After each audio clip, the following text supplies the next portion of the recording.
Fabienne. Bonjour Mélanie. Salut les filles. Hello les filles. Les filles, on est avec Fabienne aujourd'hui qui tient un institut de beauté spécialisé dans la minceur et dans la beauté également.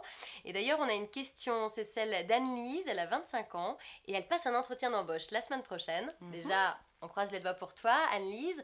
Et du coup, elle aimerait savoir si tu avais des astuces à lui donner côté maquillage. Bonjour Anne-Lise. Alors là, il faudra rester dans un maquillage très discret. Pour un entretien d'embauche, bien sûr, on va éviter tout ce qui est flashy, tout ce qui est super color. On va aller sur un maquillage nude.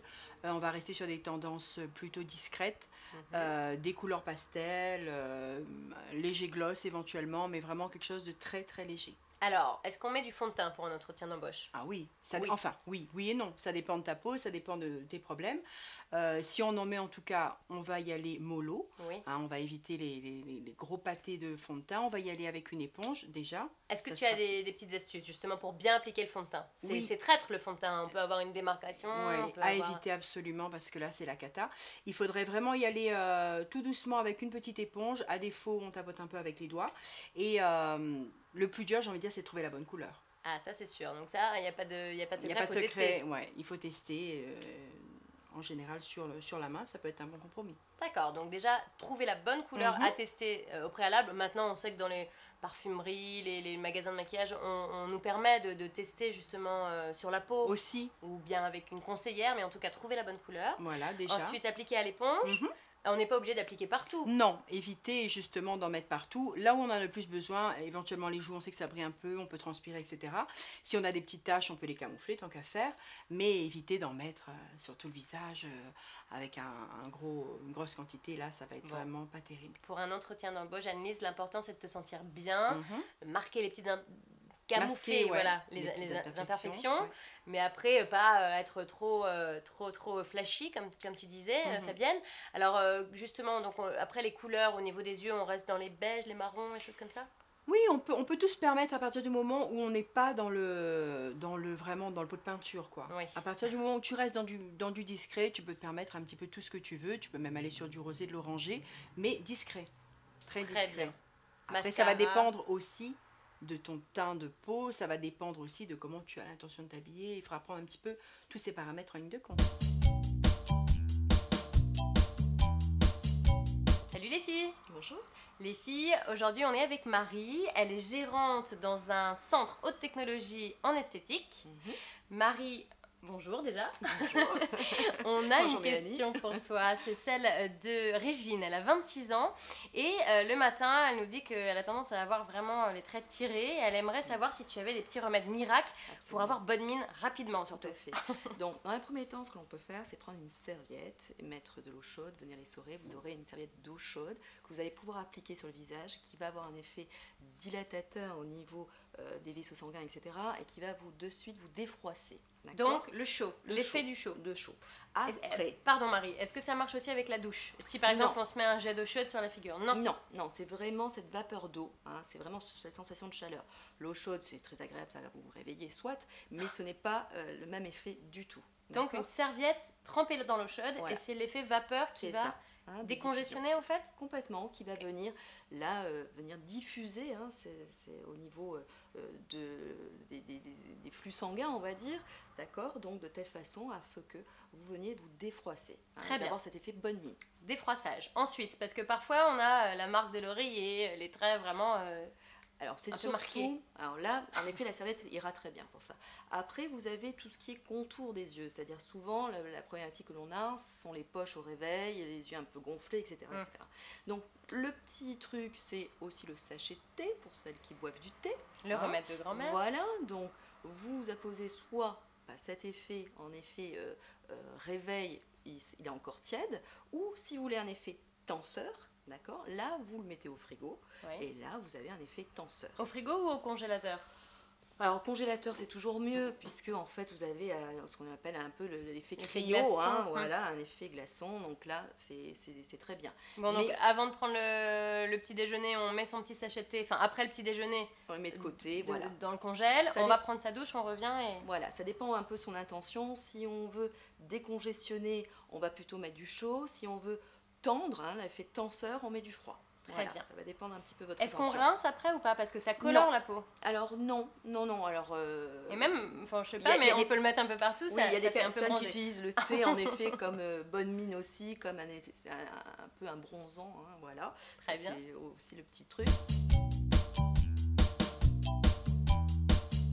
Petite astuce, c'est la technique du 8. Alors c'est-à-dire qu'on prend son doigt, on maintient sur le côté, au niveau de la paupière. On va le faire. Et là, on va venir masser, et de l'extérieur à l'intérieur. Et on revient.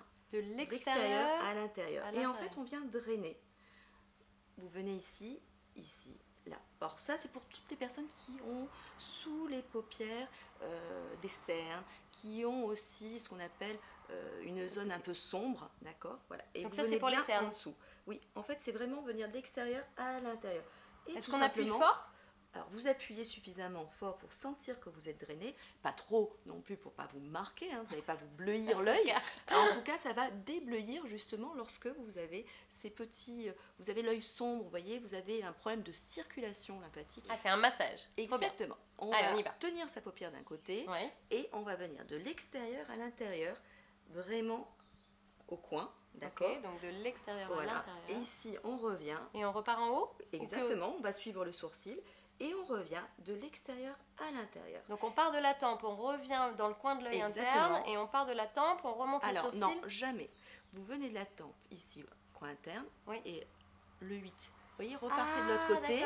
Exactement, c'est le 8, le masque du 8. Okay. Exactement. Et donc c'est un massage qui va décongestionner aussi? Exactement, c'est un massage qui est drainant. Donc du coup, tout ce qui va être poche, tout ce qui va être aussi marque, vous avez le côté sombre hein, au niveau de la lymphe, etc., va venir se décongestionner et du coup, vous allez avoir un regard qui va être éclairé. Oui, et ça c'est le matin, pareil, avant de se maquiller? Alors, vous pouvez le faire même plusieurs fois par jour. Hein, c'est vraiment un problème, on va dire, de drainage. Donc, plus vous allez drainer et plus vous allez pouvoir éclairer votre œil. Super. Bon, bah voilà, on a 3 astuces pour avoir bonne mine. Absolument. Ça va nous servir, je pense. Merci beaucoup, Marie. Merci, Mélanie. Bye bye, les filles. Au revoir. Salut Didier. Bonjour Mélanie. Didier, tu es notre coach sportif dans Secret de Filles. Oui. Aujourd'hui, on a une question de Jessie. Elle a 23 ans et son chéri l'emmène en week-end à la plage. Sauf qu'elle trouve qu'elle a un petit peu le corps ramolli en ce moment. Elle aimerait savoir s'il existe, je sais pas moi, un petit coup d'éclat pour son corps. Alors Jessie, donc il n'y a pas non plus de miracle, hein, il ne faut pas non plus rêver. Mais voilà, il suffit simplement que tu puisses reprendre tous les exercices que nous avons fait auparavant. Donc tout ce qui concerne la taille, qui concerne également les abdos, les fessiers, vraiment tous les exercices généraux que nous avons pu démontrer lors des épisodes précédents. Et peut-être également se faire, pourquoi pas, un petit régime fruits et légumes. Ça te permettra voilà, de pouvoir retravailler sur les fibres. Les fruits te redonneront du peps et un coup d'éclat également pour pouvoir te présenter à la plage, belle comme sirène. Quel exercice elle va pouvoir faire concrètement ? Alors, si elle a regardé tous les épisodes donc, précédents, elle va pouvoir retrouver donc, les exercices au niveau des bras avec la fameuse bouteille d'eau. Donc, à travailler ici donc, pour regalber au niveau des triceps. Faire quelques pompes également, ou sinon le fameux exercice des mains jointes pour pouvoir redessiner et retonifier de la poitrine. Et travailler également le décolleté si jamais. Donc, elle met un petit bikini. Voilà. Les exercices donc, des abdos, donc au sol avec le relevé de buste. Le fameux exercice de gainage également qui va pouvoir vraiment travailler aussi bien les fessiers, la taille et les abdos. Et pourquoi pas l'exercice de squat donc, qui permet donc de descendre les fessiers et de remonter donc pour travailler vraiment tout ce qui est hanches et fessiers. Donc avec ces 5 exercices, elle pourra donc redessiner sa silhouette. Ouais, mais là, elle a une semaine, Didier, donc il faudra... Justement, à raison d'une demi-heure par jour, hein, plutôt le matin, parce que le corps est beaucoup plus réceptif donc justement aux exercices de remise en forme. Bah, le corps est en plein éveil, donc il est beaucoup plus réceptif à l'effort et à l'exercice. Ok, avant avoir déjeuné ou après avoir déjeuné ? Plutôt avant, ce serait bien. Comme ça, on brûle plus facilement ? Voilà, vous brûlez plus facilement. Et ensuite, avec le petit déjeuner, vous rapportez donc des protéines, vous reprenez des forces. Et après, vous avez encore toute la journée pour pouvoir affiner avec la marche, le boulot, chercher les enfants. Voilà, ça va, on connaît. Et alors, du coup, 30 minutes chaque jour ?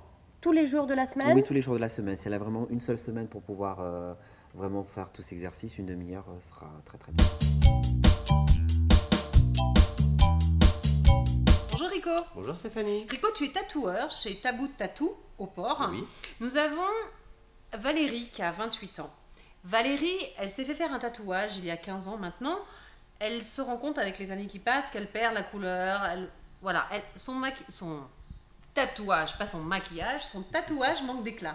Oui. Est-ce qu'en tant que professionnel, tu peux lui conseiller quelque chose pour redonner de l'éclat, de la lumière, de la couleur à son dessin? Oui, bien sûr. Alors, tout va dépendre de la qualité du tatouage. Comment il a été fait, s'il a été fait par un professionnel, s'il a été fait par un scratcher, si les traits sont fins, si les traits sont épais. Et c'est quoi un scratcher? Alors, un scratcher, dans notre jargon, un scratcher est une personne qui va tatouer chez lui, sur le coin d'une table, avec absolument aucune condition d'hygiène. C'est pas bien ça, les filles. Aucune condition d'hygiène, aucune traçabilité, vous n'avez aucun recours par rapport à ces personnes-là qui vont vous tatouer avec des encres qui ne seront pas stériles, qui ne seront pas aux normes, et vous prenez énormément de risques à ce moment-là. Donc ne faites surtout pas ça. Allez voir un professionnel. Ces gens-là sont des personnes qui vous demanderont très peu d'argent pour faire un tatouage. À partir du moment où on vous demandera très peu d'argent pour un tatouage, faites très attention. Même au niveau de la qualité des encres, c'est pas la même chose. Je veux dire, on n'utilise pas les mêmes encres sur un trottoir quand on n'a pas trop d'argent pour faire un tatouage et quand on est professionnel de ce métier. Absolument, quand on est professionnel de ce métier, en fait, on va avoir une charte de qualité et de déontologie qui va faire qu'on va commander ces encres uniquement chez des personnes qui sont assermentés, on va dire, pour vendre des encres de tatouage et qui nous vont vendre des encres de tatouage et du matériel de tatouage uniquement à des professionnels du tatouage. Donc faites vraiment très attention à ça. En tant que professionnel, qu'est-ce que tu peux lui apporter comme solution pour redonner de l'éclat à son dessin? Alors, pour redonner de l'éclat à ton dessin, selon comment a été fait le dessin et quelle est la qualité du tatouage qui a été fait il y a 15 ans, on va pouvoir lui redonner de la fraîcheur en remettant des couleurs, en remettant des dégradés, ou si le tatouage est vraiment très pâle, de très mauvaise qualité, dans certains cas de figure, on va pouvoir recouvrir. Si le tatouage est vraiment trop foncé, vraiment trop épais, on conseillera à la personne d'aller voir un dermatologue pour faire quelques séances de laser, histoire d'atténuer le tatouage. Après, on pourra refaire un tatouage beaucoup plus clair par-dessus.